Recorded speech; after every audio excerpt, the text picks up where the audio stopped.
আজকে চিংড়ি মাছটা জ্যান্ত জ্যান্ত মাছ, সাইজটাও বেশ ভালো।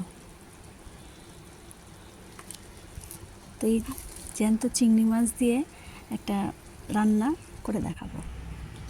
তো আসসালামু আলাইকুম, RS লাইফস্টাইলে আপনাদের সবাইকে স্বাগত জানাই।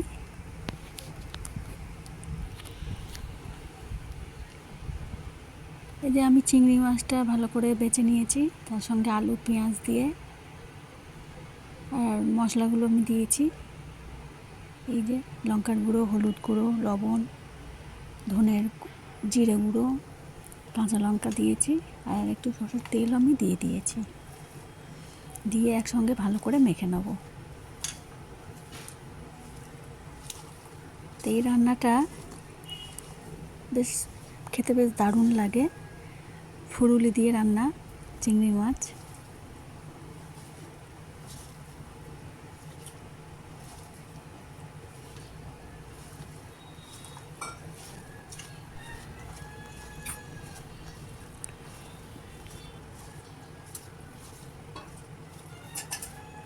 এই ফুরুলি দিয়ে আলু দিয়ে চিংড়ি মাছ দিয়ে রান্নাটা কারা কারা খেয়েছেন অবশ্যই জানাবেন।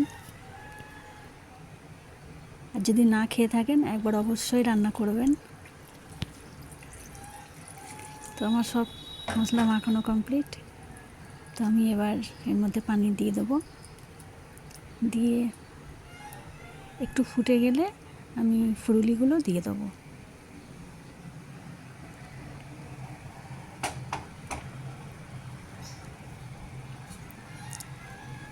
আমি এই পানি দিলাম, যদি পানি লাগে আরও তাহলে আমি এর পরে একটু পানি দিয়ে দেব।